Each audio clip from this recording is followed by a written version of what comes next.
Hello बच्चों। तो आज आपके लिए लेके आए हैं मोस्ट इम्पोर्टेंट टॉपिक केमिस्ट्री के लिए, जो कि आपको 30 टॉपिक दिए जा रहे हैं जहां से आपको 25 प्लस क्वेश्चन मिल जाएंगे।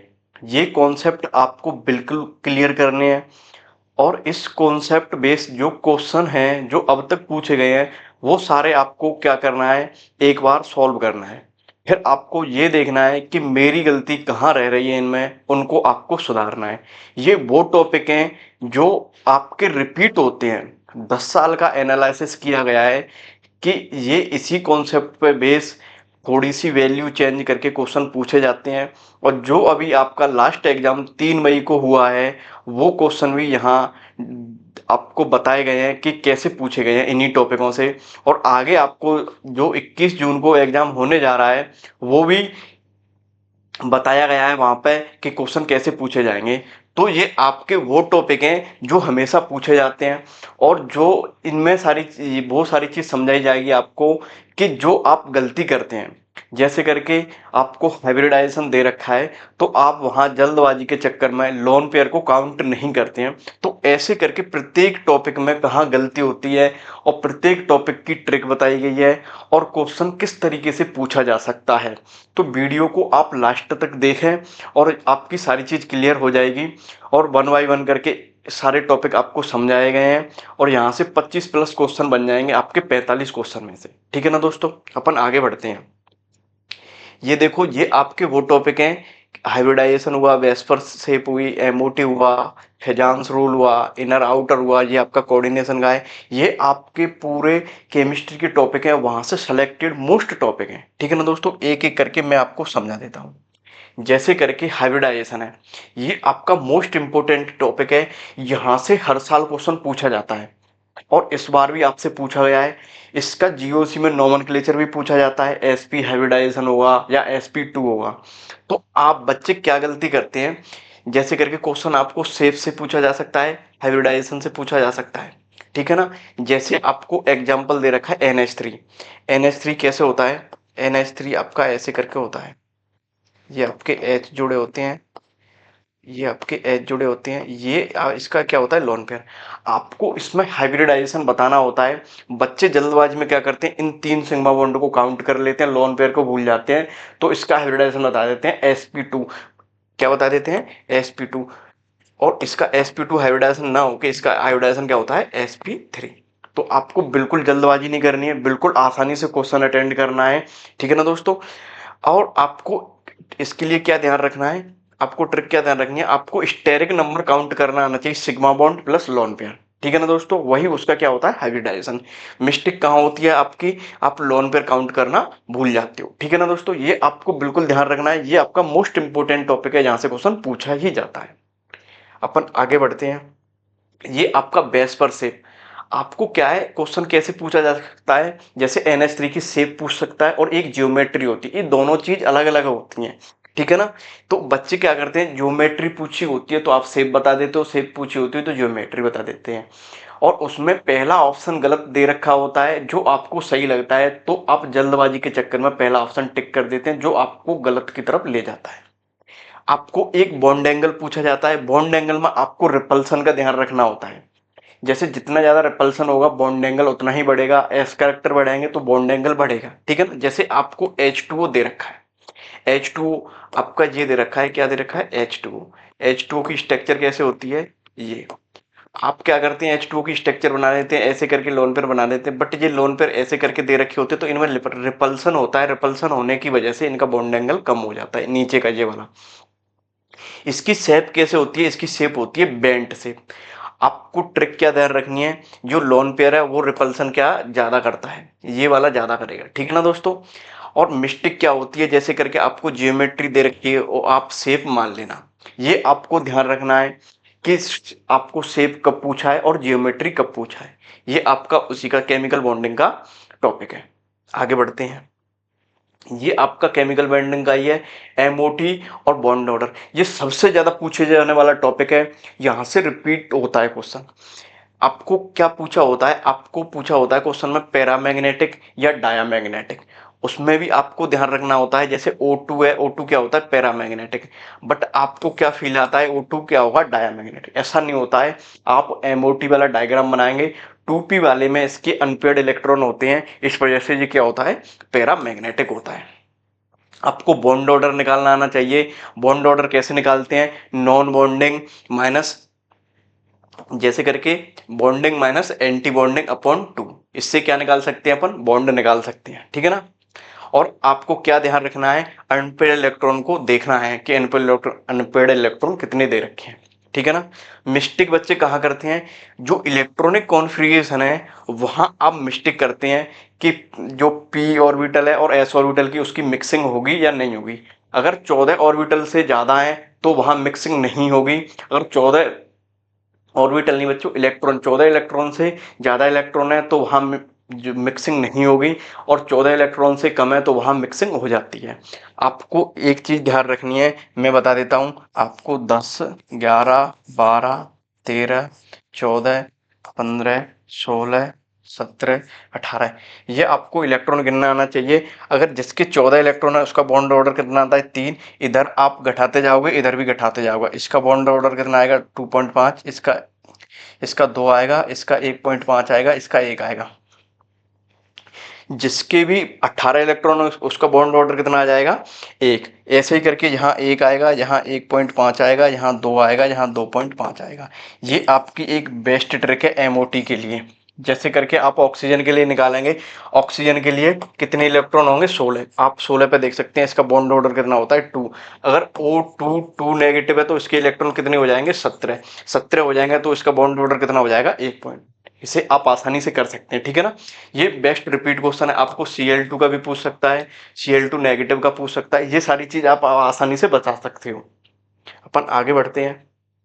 हाँ, एक आपका ये है कि जैसे करके आपको बॉन्ड पेयर होते हैं उसमें रिपल्सन का ध्यान रखना है। जैसे करके HF और HCl, इनमें आपको इलेक्ट्रोनेगेटिविटी इनका भी ध्यान रखना है कि स्ट्रॉन्ग बॉन्ड कहाँ बनेगा।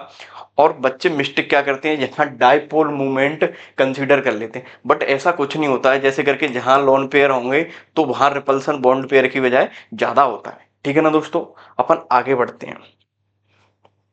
हाँ, ये आपका फजांस रूल है, इसमें आयनिक और कोवेलेंट का आपको ध्यान रखना होता है।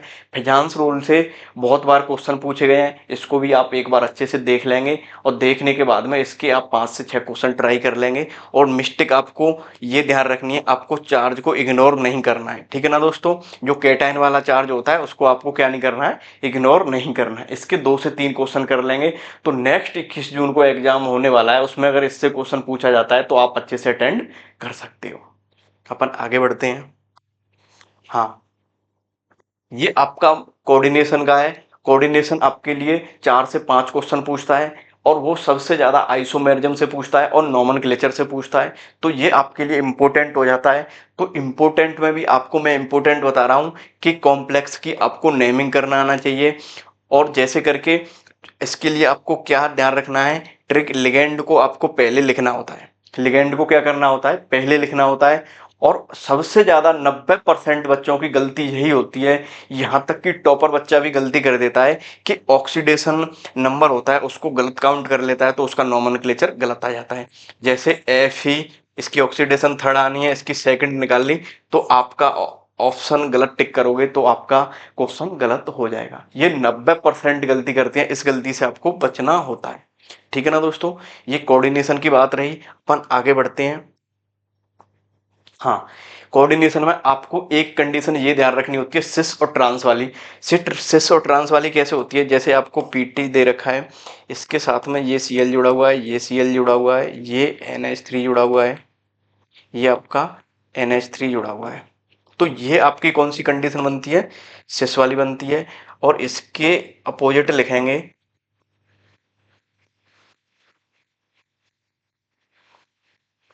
ये आपकी कौन सी कंडीशन हो जाती है, ये आपकी हो जाती है ट्रांस। अब इसमें जैसे करके दोनों समान ग्रुप हैं, ये एक जोड़ होते हैं, एक पास होते हैं, तो इसको बोलते हैं सिस। अगर ये दोनों ग्रुप एक दूसरे के अपोजिट होते हैं तो अपन इसको क्या बोलते हैं, ट्रांस। आपको ये वाला क्वेश्चन मैंने यहाँ ये समझा दिया है कि सिस और ट्रांस कौन सी कंडीशन होती है। बच्चे मिस्टेक क्या करते हैं, जैसे करके टेट्राहेड्रल स्ट्रक्चर को स्क्वायर प्लेनर काउंट कर लेना या स्क्वायर प्लेनर को टेट्राहेड्रल मान लेना। दोनों स्ट्रक्चर अलग होती हैं और दोनों की शेप अलग होती हैं। जैसे करके आपको दे रखा है कार्बन, ये कार्बन क्या होता है, कार्बन आपकी टेट्राहेड्रल स्ट्रक्चर में पाया जाता है, ठीक है ना। और PTNH ये आपको दे रखा है, PTNH3 का होल 4 दे रखा है, ये आपकी स्क्वायर प्लेनर स्ट्रक्चर में पाया जाता है। इसकी स्ट्रक्चर कैसे होती है, ये PT, ये ऐसे करके ये आपके NH3 यूनिट होते हैं, ये आपकी कैसी होगी स्क्वायर प्लेनर। तो आपको इस चीज का ध्यान रखना है कि स्क्वायर प्लेनर कब बनना होता है और टेट्राहेड्रल कब बनना होता है। ये सबसे कंफ्यूजन वाला टॉपिक है, ठीक है ना। यहाँ सिस और ट्रांस का निर्माण हो जाता है, वहां कन्फर्म है जियोमेट्रिकल आइसोमेरिज्म प्रेजेंट होते हैं, ठीक है ना। इससे अपन आगे बढ़ते हैं। हाँ, आपको एक सबसे इंपॉर्टेंट क्वेश्चन यहाँ से भी बन सकता है कि जो मैग्नेटिक नेचर होता है उसको आपको निकालना आना चाहिए। और मैग्नेटिक मूवमेंट निकालने के लिए आपका एक फॉर्मूला होता है, म्यू बराबर n+2, और ये होता है आपका बोर मैग्नेट्रॉन। एन क्या होता है, यहाँ अनपेड इलेक्ट्रॉन होते हैं, ठीक है ना। जैसे करके आपको दे रखा है Fe3 पॉजिटिव, इसके अनपेड इलेक्ट्रॉन कितने हो जाएंगे, 5 अनपेड इलेक्ट्रॉन हो जाएंगे। Fe का होता है D6H2, अगर यहाँ से +3 दे रखा है आपको तो ये आपका हो जाएगा, यहाँ से 2 इलेक्ट्रॉन ये निकल जाएंगे, एक यहाँ से निकल जाएगा तो D5। तो यहाँ अनपेड इलेक्ट्रॉन कितने हो गए, 5। ट्रिक आपको क्या ध्यान रखनी है, आपको यहाँ चेक करने हैं अनपेयर्ड इलेक्ट्रॉन कितने हैं, और जो अनपेयर्ड इलेक्ट्रॉन होंगे वह क्या हो जाएगी आपकी n की वैल्यू, और n की वैल्यू यहाँ पुट करेंगे, n की वैल्यू यहाँ पुट करेंगे तो इसकी लगभग वैल्यू आएगी 35, और जो 5 पॉइंट कुछ आएगी वैल्यू, बोर मैग्नेट्रॉन, ठीक है ना। ये क्वेश्चन आपसे कई बार पूछा गया है, मोस्ट रिपीटेड टॉपिक है, और लगभग बच्चे ये तो सही कर लेते हैं, इसमें कम गलती के चांस होते हैं, बट उसको आपको ध्यान रखना है उसमें पेयरिंग तो नहीं हो रही है, पेयरिंग वाले इलेक्ट्रॉन आपको काउंट नहीं करने होते हैं, ठीक है ना दोस्तों। हाँ, और आप अच्छे से मेहनत करें। और कुछ दिन की बात रही है, आज आपकी कितनी तारीख हो गई, 26 तारीख हो गई। इसके बाद में आपके 20 से 22 दिन और बच रहे हैं एग्जाम के लिए, आपको बहुत अच्छे से प्रयास करना है, और इस प्रयास में आपके नंबर इंक्रीज होने चाहिए 3 मई वाले एग्जाम से, ठीक है ना दोस्तों। और वीडियो अगर आपको अच्छी लग रही है कि हाँ ये टॉपिक रिपीटेड होते हैं, मेरी चीज़ समझ में आई है, तो आप अपने दोस्त और आप अपनी फ्रेंड सर्कल में भेज सकते हैं, ठीक है ना दोस्तों। और लाइक और सब्सक्राइब कर दें। आगे बढ़ते हैं, क्रिस्टल फील्ड थ्योरी, ये आपकी क्रिस्टल CFT दे रखी है, इसको आपको कैसे करना होता है। इसके लिए आपको सबसे पहले स्पेक्ट्रोकेमिकल सीरीज का आना जरूरी है। कई बार क्या होता है आपको स्पेक्ट्रोकेमिकल सीरीज का इंक्रीजिंग और डिक्रीजिंग ऑर्डर भी पूछा जाता है, तो आपको पहले स्पेक्ट्रो जो केमिकल सीरीज दे रखी है वो आना जरूरी है। इसके लिए मैंने एक वीडियो कराई है कोऑर्डिनेशन की, वो आसानी से आप देख सकते हो, वन शॉट में सारी चीज कवर कराई है उसमें, ठीक है ना। उसके बाद में आपको ये आना चाहिए कि स्ट्रॉन्ग फील्ड लिगेंड क्या है, वीक फील्ड लिगेंड क्या है। स्ट्रॉन्ग फील्ड लिगेंड पेयरिंग कराता है, वीक फील्ड लिगेंड पेयरिंग नहीं कराता है, ठीक है ना। और आपको एक चीज ये आनी चाहिए कि ये आपका क्या होता है, एक डी ऑर्बिटल होता है ना। इसके आपके कितने ऑर्बिटल होते हैं, 5। ये स्प्लिट करता है T2G और EG ऑर्बिटल में, ये आपका क्या होता है, ये आपका EG होता है, ये आपका क्या होता है T2G, ये आपका क्या होता है T2G। अगर आपको स्ट्रॉन्ग फील्ड लिगेंड दे रखा है तो वहां पेयरिंग होती है, अगर वीक फील्ड लिगेंड दे रखा है तो वहां पेयरिंग नहीं होती है, वो हाई स्पिन होता है, ठीक है ना दोस्तों। ऐसे ही करके यहाँ आपको ये चीज आप ध्यान रख लोगे। और बच्चे मिस्टेक क्या करते हैं, जो लिगेंड होता है उसकी स्ट्रेंथ भूल जाते हैं, जैसे करके ये स्ट्रॉन्ग फील्ड है या वीक फील्ड है, अगर आप ये सही से नहीं कर पाते हो तो आपके नंबर कटने के चांस ज्यादा होते हैं। लगभग 70% बच्चे ये गलती कर देते हैं क्योंकि वो एग्जाम में भूल जाते हैं। तो आपको इसके लिए स्पेक्ट्रोकेमिकल सीरीज का आना बहुत ज्यादा जरूरी है, ठीक है ना दोस्तों। बाकी आप अच्छे से मेहनत करें, ये पेपर कैंसिल हो गया है, अब ये सिस्टम की गलती है, अब इसमें आप भी कुछ नहीं कर सकते हो, आपको अब समझदारी से एग्जाम आगे अटेंड करना है, ठीक है ना। अपन आगे बढ़ते हैं। हाँ, आपको ये सबसे ज्यादा ब्लंडर मिस्टेक होती है सब बच्चों की, ये तो 100% बच्चे मिस्टेक करते हैं ये इसमें क्या करता है, वो आपको आउटर ऑर्बिटल और इनर ऑर्बिटल पूछता है और सिंपल सा क्वेश्चन डालता है और उसमें आपको हाइब्रिडाइजेशन पूछता है। और वो क्या करता है, आपको पूछता तो आउटर ऑर्बिटल वाला है, आउटर ऑर्बिटल वाला पूछ के इनर ऑर्बिटल वाला जो एग्जाम्पल है, जो उसका आंसर आता है वो पहले लगा रखा होता है उसने ए ऑप्शन में। आप क्या करते हो कि जैसे करके D2sp3 आता है और आंसर होता है sp3d2, तो जल्दबाजी के चक्कर में आप पहला आंसर टिक कर लेते हैं, या तो कभी कम समय मिल पाता है एग्जाम में या आपकी प्रैक्टिस अच्छी नहीं होती है, इस वजह से ये क्वेश्चन गलत होने के ज्यादा चांस होते हैं। इस वजह से आपको DSP2 SP D2 इसका आपको बहुत अच्छे से ध्यान रखना है, ठीक है ना दोस्तों। ये आपका 3 है, ये आपका 2 है, ठीक है ना। इसका आपको बहुत अच्छे से ध्यान रखना है, आउटर ऑर्बिटल का और इनर ऑर्बिटल का, ठीक है ना दोस्तों। ऐसे करके आपको ये दे रखा है, आपको दे रखा है NiCN। अब ये हमेशा क्या बनता है, DSP2, ये आपका क्या बनता है, स्क्वायर प्लेनर, क्योंकि यहाँ आपको CN लिगेंड दे रखा है, ये स्ट्रॉन्ग फील्ड लिगेंड दे रखा है। इसी जगह आपको अगर क्लोरीन दे रखा होगा तो टेट्राहाइड्रल स्ट्रक्चर बनेगी। ये आपकी केमिकल बॉन्डिंग में आता है, ये दोनों दोनों जगह आता है, जैसे करके केमिकल बॉन्डिंग, मिक्स और कोऑर्डिनेशन। आपसे ये भी क्वेश्चन पूछा जा सकता है। और आपको ट्रिक क्या है, पेयरिंग को चेक करना है, पेयरिंग होगी स्ट्रॉन्ग फील्ड लिगेंड होगा तो वहां कंफर्म होता है पेयरिंग होनी है, ठीक है ना। और मिस्टेक क्या करते हैं बच्चे, हाइब्रिडाइजेशन में मिस्टेक करते हैं, वो क्या है, जैसे करके NiCN है, अब आप क्या करोगे, रटोगे कि CN का तो स्क्वायर प्लेनर होता है और क्लोरीन का क्या होता है, टेट्राहाइड्रल। आपको रटना कुछ नहीं है, आपको स्पेक्ट्रोकेमिकल सीरीज आना आना चाहिए, उसमें आपको ये पता होना चाहिए कि वीक फील्ड लिगेंड होगा तो टेट्राहाइड्रल बनेगा और स्ट्रॉन्ग फील्ड लिगेंड होगा तो स्क्वायर प्लेनर बनेगा, ठीक है ना। अगर 4D 5D सीरीज का एलिमेंट दे रखा है तो वहां भी क्या बनेगा, स्क्वायर प्लेनर। इस निकल की जगह PT दे रखा होगा और PD दे रखा होगा, तो ये 3D ये 4D का दे रखा होगा तो वहां 100% स्क्वायर प्लेनर कॉम्प्लेक्स बनता है, ठीक है ना दोस्तों। अपन आगे बढ़ते हैं। ये आपका दे रखा है लेंथेनॉइड कॉन्ट्रैक्शन, ये सबसे ज्यादा पूछा जाता है कि लेंथेनॉइड कॉन्ट्रैक्शन क्या होता है। इसके लिए आपको क्या करना होगा, एक बार NCERT को रीड करना होगा लाइन बाय लाइन, और जहां ऐसे करके दे रखा होता है 4.1 क्वेश्चन दे रखा होता है, वो एज इट इज क्वेश्चन पूछा जाता है, उसमें एक लाइन एक शब्द भी चेंज नहीं किया जाता है।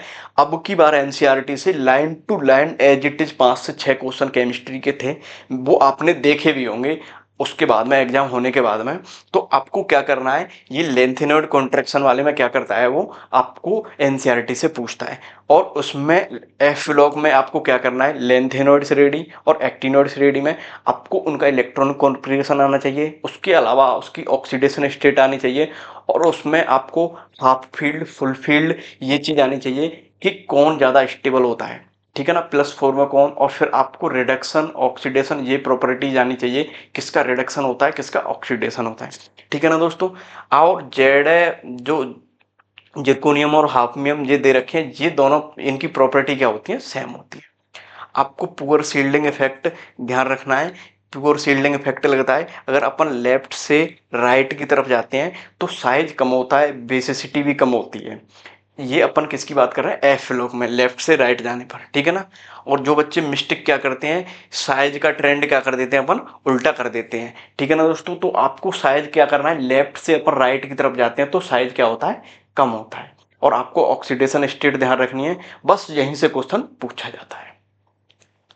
आगे बढ़ते हैं अपन।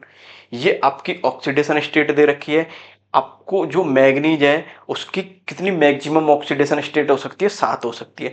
मैग्नीज ये आपका कितने पे आता है, ये आपका आता है 25 पर, तो इसका हो जाएगा D5S2, 2 इलेक्ट्रॉन जहां से निकालेंगे 5 जहां से निकालेंगे, तो इसकी मैक्सिमम ऑक्सीडेशन स्टेट कितनी हो जाएगी, आपकी हो जाएगी 7, ठीक है ना दोस्तों।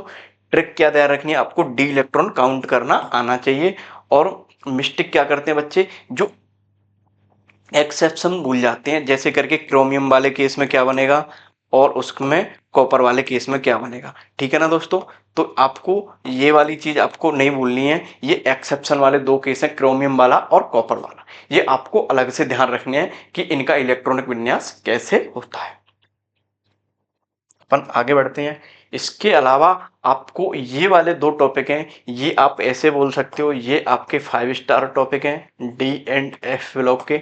यहाँ से क्वेश्चन हमेशा आता है, और ये यहाँ से अगर क्वेश्चन पूछता है तो आपके लिए थोड़ा सा टफ हो जाता है। इसके लिए आपको इसकी रिएक्शन आना चाहिए, इसकी एसिडिटी, बेसिडिटी और उभयधर्मी जो है ना, वो सारी चीज़ आपके समझ आना चाहिए कि कैसे क्या है, कि ऑक्सीडाइजिंग कब होगा और रिड्यूसिंग कब होगा, ये सारी चीज़ आपको आनी चाहिए। और ये ट्रिक ध्यान रखनी है, एसिडिक मीडियम याद रखना है आपको। और जहाँ गलती होती है वो प्रोडक्ट बनाने में गलती हो जाती है, कि जैसे करके एसिडिक से बेसिक बनेगा तो क्या कैसे करना है आपको। तो ये सारी चीज़ आपको दोनों KMnO4 और K2Cr2O7 ये आपको ध्यान रखना है, और इसकी ऑक्सीडेशन आपको आना जरूरी है। ये 5 स्टार आपका टॉपिक है, इसको आप बहुत अच्छे से करेंगे। हाँ, आपको ऑक्साइड्स ध्यान रखने हैं, इसमें आपको एसिडिक स्ट्रेंथ ध्यान रखनी है, HClO4 की ज़्यादा होगी HClO से, ठीक है ना। और आपको H काउंट करना आना चाहिए बहुत अच्छे से, और ये बहुत इजी टॉपिक है, आप आसानी से हो जाता है। हाँ, ये आप ध्यान रखोगे। ये आपको क्या है, इसमें क्या है, एन डिफरेंट क्यों होते हैं, N2 गैस स्टेबल क्यों होती है, स्मॉल साइज क्या है, ये सारी चीज आपको ध्यान रखनी होगी। ये भी आपके लिए ज़्यादा इंपॉर्टेंट टॉपिक नहीं बोल सकते हैं, बट कभी कभी यहाँ से भी क्वेश्चन पूछ लेता है, तो आपके लिए ये भी एक इम्पोर्टेंट टॉपिक बन जाता है, ठीक है ना दोस्तों। अपन आगे बढ़ते हैं। गिब्स फ्री एनर्जी, अब की बार इससे क्वेश्चन पूछा हुआ था, जिसमें आपको ऐसे करके कुछ क्वेश्चन दे रखा था, 300, 500 और 200 वैल्यू दे रखी थी, तो उसमें से कुछ माइनस प्लस करना था, तो उसका आंसर आ गया था, शायद 300 आंसर आया था। तो उसी बेस पे अगर आपको नेक्स्ट क्वेश्चन पूछा जा सकता है तो पूछा जा सकता है। और जो नेगेटिव होता है वो हमेशा क्या होता है, स्पॉन्टेनियस होता है। ये आपका थर्मोडायनेमिक्स का टॉपिक है, ये आपको बहुत अच्छे से आना चाहिए, यहाँ से न्यूमेरिकल ही पूछा जाता है, ठीक है ना दोस्तों। अपन आगे बढ़ते हैं। आपको ये वाला लॉ भी आना चाहिए, एस लॉ। इसमें क्या है, डेल एच कैलकुलेट करना आना चाहिए, ये थर्मोडायनेमिक्स का ही है, और इक्वेशन रिवर्स होती है। और इसमें जो ट्रिक याद करनी है, जो रिवर्स होता है उसमें साइन चेंज होता है, तो आपको माइनस प्लस साइन का भी ध्यान रखना है। उसमें वैल्यू पहले वाले क्वेश्चन में 300 भी दे रखी थी, -300 भी दे रखी थी, तो आपको साइन का ध्यान रखना है बहुत अच्छे से। जो साइन गलत होता है उसको वो पहले लगा रखा होता है, तो इस चीज का भी आपको ध्यान रखना होता है। कभी कभी बच्चों क्या होता है कि जैसे कभी आप दो ऑप्शन को तो एलिमिनेट कर लेते हो, दो ऑप्शन को एलिमिनेट नहीं कर पाते हो, तो आपने भी कभी कभी ऐसे देखा होगा, जो क्वेश्चन मेरे से नहीं हो रहा था और मैंने वो कर दिया, मेरे से गलत हो गया, तो हम क्या करते हैं, हमारी आदत गलत तक जाने की होती है। तो आपसे आपका जो आंसर है उसके आप अपोजिट करके आओ, तो हमेशा आपके पॉजिटिव ही नंबर आएंगे, ठीक है ना। अब ये आप ऐसे करके 2 से 3 क्वेश्चन में करोगे, हर क्वेश्चन में नहीं करोगे। जहां आप उलझ रहे हो, 2 ऑप्शन आपने एलिमिनेट कर लिए, ठीक है ना दोस्तों। मुश्किल से मुश्किल 2 क्वेश्चन में करोगे। एक चीज और मैं आपको बीच में समझा देता हूं, कि जैसे करके अभी आपके 500 नंबर आ रहे थे, सपोज, ठीक है ना, किसी बच्चे के 600 नंबर आ रहे थे। अब आपने ये भी काउंट किया होगा कि 600 नंबर लाने के लिए आपसे कितने क्वेश्चन गलत हो गए, 10। ये 10 क्वेश्चन गलत हुए थे, तो ये क्वेश्चन गलत हुए हैं, आपसे जो क्वेश्चन आ रहे थे जब भी तो आपने अटेंड किए हैं, बताओ मेरे को, ये आपसे आ रहे थे। अब ये देखो, इसमें इस इन क्वेश्चनों में आपसे क्या हुई है, छोटी मोटी क्या हुई है, आपसे क्या हुई है, छोटी मोटी क्या हुई है, गलती हुई है। अब उन गलतियों को आपको सही करना है, इससे आपके कितने नंबर बढ़ सकते हैं। ये एक क्वेश्चन 4 नंबर का होता है, तो आपके 40 नंबर तो ये बढ़ जाएंगे, 10 नंबर आपके नेगेटिव वाले बच जाएंगे, तो ऐसे करके आपके कितने नंबर बढ़ जाएंगे, 50 नंबर। तो आपको नए टॉपिक ऐड नहीं करने हैं, आपसे जो गलती होती हैं उन गलतियों को भी आप सुधार सकते हो, तो आपके 50 नंबर आसानी से बढ़ सकते हैं। आप पुराने साल का और जो 3 मई को एग्जाम हुआ है, उन दोनों एग्जाम को लेके बैठें और देखें कि मेरे से गलती क्या होती है, मेरे को गलतियों से बचना है। अगर आप 10 के 10 क्वेश्चन गलत होने से आप 5 क्वेश्चन भी बच पाते हो, तो भी आपके 25 नंबर इंक्रीज हो जाएंगे। तो आपके 600 नंबर आ रहे थे, तो आपके कितने नंबर आ जाएंगे, 625। यहाँ आपके 500 नंबर आ रहे थे, तो आपके कितने नंबर आ जाएंगे, 525। ये आपको बहुत अच्छे से ध्यान रखना है, आपको नेगेटिव से बचना है और सिली मिस्टेक से बचना है। अपन आगे बढ़ते हैं। हाँ, आपको पीएच कैलकुलेट करना आना चाहिए और पीएच में आपको एक चीज ध्यान रखना आना चाहिए कि पीएच में आपको जैसे करके ये पीएच दे रखा है और इसका मान होता है माइनस लॉग एच पॉजिटिव, तो इसकी वैल्यू यहाँ क्या हो जाएगी पॉजिटिव। ठीक है ना दोस्तों, यहाँ 10-3 दे रखा है, यहाँ माइनस माइनस क्या हो जाएगा प्लस। ये साइन का आपको बहुत अच्छे से ध्यान रखना है, ठीक है ना दोस्तों। और है ना, और आपको एक चीज क्या ध्यान रखनी है कि ए बराबर इनवर्सली प्रोपोर्शनल होता है पी के ए, तो आपको इस चीज का भी ध्यान रखना है। ये आपको लिख के ही क्वेश्चन सॉल्व करना है कि आपको के ए की वैल्यू पूछी हुई है या पी के ए की वैल्यू पूछी है, ठीक है ना दोस्तों। मैंने आपको मोस्ट इंपोर्टेंट टॉपिक के साथ में आपको ये भी बताया है कि क्वेश्चन कैसे पूछे हैं और आपकी गलती क्या होती है, ठीक है ना दोस्तों। आप अपने दोस्तों के पास इस वीडियो को भेजेंगे, ठीक है ना। हाँ, आपको जो बफर सॉल्यूशन है वहां से भी क्वेश्चन पूछा जाता है। आप वहां क्या गलती करते हैं, आप स्ट्रॉन्ग और जो आपका जो वीक बेस होता है वहां पहचान नहीं पाते हो, तो वहां आपसे गलती हो जाती है। उस गलती को आपको ध्यान रखना है और अच्छे से 2 से 3 क्वेश्चन आपको कर लेने हैं, तो ये टॉपिक आपका स्ट्रॉन्ग हो जाएगा और हाईली चांस है कि इस 21 जून वाले को पेपर में आपसे यहाँ से क्वेश्चन पूछा जाए, ठीक है ना दोस्तों। आपके ये इलेक्ट्रोकेमिस्ट्री का टॉपिक है नैनसर्ट इक्वेशन। यहाँ से क्या है, आपको ईएमएफ निकालना आना चाहिए और ई सेल और ई नॉट सेल, ये आपका मानक विभव ये आपको पहले से दे रखा होता है। उसको अप्लाई करते हैं ना, फेराडे की वैल्यू और टेम्परेचर जो दे रखा होता है उसे सॉल्व करते हैं। और एक सबसे जरूर जो मानक इलेक्ट्रोड होता है हाइड्रोजन की वैल्यू, इसकी वैल्यू कितनी आती है उसमें, जो आपको H2 और वो दे रखा होता है ना H, उसकी वैल्यू कितनी होती है 0 होती है। ये आपको बहुत अच्छे से ध्यान रखना है। आपको डैनियल सेल में ये पता होना चाहिए एनोड क्या होता है, कैथोड क्या होता है, और उसके बाद में मिस्टेक क्या होती है बच्चों से, जैसे करके क्वेश्चन को उल्टा समझ लेना। जैसे रिडक्शन पोटेंशियल आपसे पूछा हुआ है, आप ऑक्सीडेशन पोटेंशियल निकाल रहे हो, तो वो वहां क्वेश्चन आपका गलत हो जाता है। नैनसेट इक्वेशन सबसे इंपॉर्टेंट है, ये आपका 5 स्टार है, यहाँ से क्वेश्चन पूछा ही जाता है और पूछा ही जाएगा।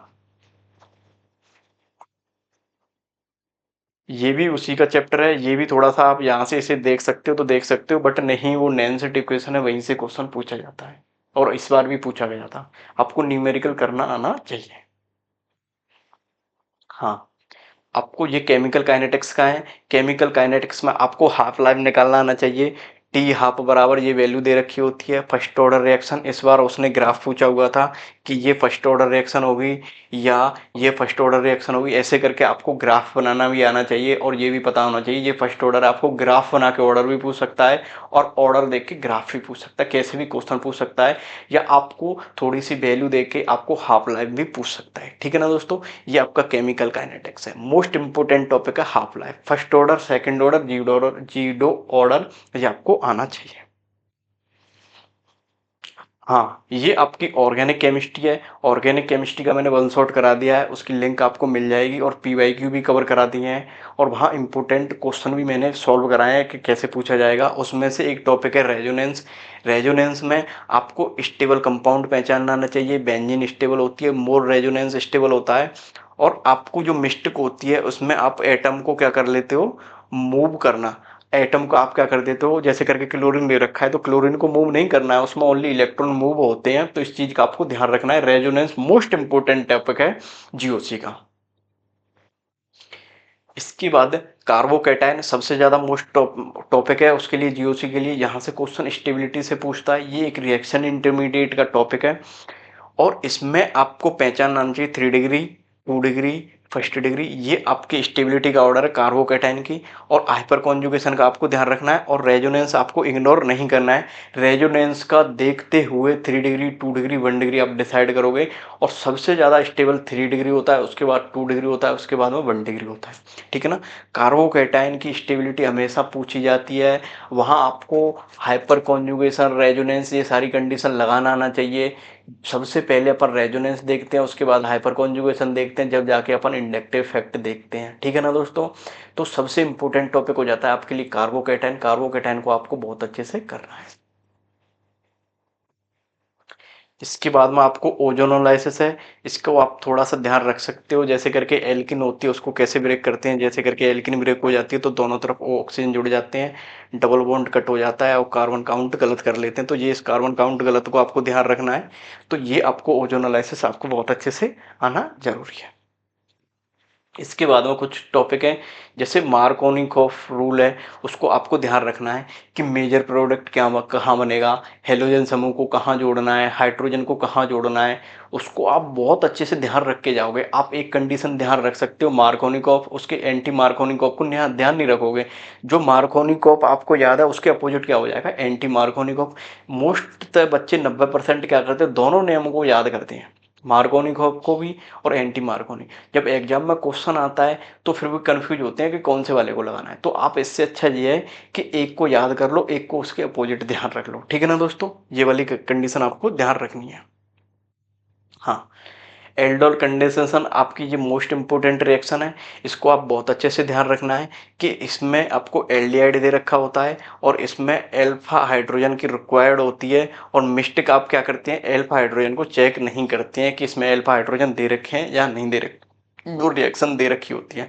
आप क्या करते हो, बेंजीन बना रखी होती है, कुछ भी बना रखा होता है, आप देख के डर जाते हो। आपको बिल्कुल नहीं डरना है, बस आपको पहचानना है वहां एल्डिहाइड दे रखा है तो वहां क्या हो सकता है, एल्डोल कंडेंसेशन, ठीक है ना। आपको कंडीशन भी ध्यान रखनी है कि रिएजेंट कैसे दे रखा है, ठीक है ना दोस्तों।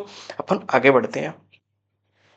हाँ, आपको ये भी डाई डाई एजोनेशन ये भी आपको ध्यान रखना है। इसमें एनिलीन और एनएओच का ध्यान रखना है और टेम्परेचर की भी भूलना नहीं है, और टेम्परेचर को भी आपको ध्यान रखना है। इसमें भी सारी चीज आपकी हो जाएंगी। ये आपके नेम रिएक्शन वाले क्वेश्चन है, यहाँ से भी क्वेश्चन पूछे जा रहे हैं आजकल, ठीक है ना, नए ट्रेंड में। हाँ, वो आपकी राइमर टिमर रिएक्शन सबसे इंपॉर्टेंट है। आपको उसकी कंडीशन ध्यान रखना है कि मेजर प्रोडक्ट क्या बनेगा फिनोल से। ये सारी चीजें, ये आपको प्रोडक्ट ध्यान रखना है कि क्या बन रहा है, ऑर्थो मेजर बनेगा कि पैरा मेजर बनेगा। आपको ये चीज ध्यान रखनी है। ये देखो, जैसे करके ये दे रखा है, ये आपका ऑर्थो होता है, ये आपका पैरा होता है, ये आपका मेटा होता है। तो ये सारी चीज आपको ध्यान रखनी है कि ऑर्थो मेजर बनता है इसमें, पैरा आंसर लगा देना, ये सबसे बड़ी गलती होती है। ये जैसे करके उसमें ऑर्थो प्रोडक्ट क्या बनता है, मेजर बनता है, बट लोग क्या कर देते हैं, पैरा वालों को मेजर बता देते हैं, तो ये आपकी गलती हो जाती है। ऐसे ही करके ये आपके वो टॉपिक हैं जो जहाँ से आपके 25 प्लस क्वेश्चन बन जाएंगे। इन टॉपिकों को आप बहुत अच्छे से कवर करें। कवर करने के साथ में इसके क्वेश्चन भी आपको करने होंगे। क्वेश्चन अगर आप कर लेते हो, पीवाईक्यू सॉल्व कर लेते हो, तो आपके 100 प्लस नंबर बन जाएंगे, 25 प्लस क्वेश्चन बन जाएंगे। तो कन्फर्म होता है आपके जहाँ 500 नंबर आ रहे थे, आप 600 नंबर के करीब पहुंच जाओगे। इन क्वेश्चनों को बहुत अच्छे से करें, और वीडियो अच्छी लगी हो तो अपने दोस्तों के पास शेयर करें और उनको भी बताएं कि रिंकू सर ने बहुत अच्छे से इंपॉर्टेंट क्वेश्चन बताए हैं। अगर आपको ये अच्छे लगे हैं तो मैं फिजिक्स के टॉपिक और बायोलॉजी के भी टॉपिक्स आपको बता सकता हूँ। कमेंट में ज़रूर बताएं। थैंक यू दोस्तों।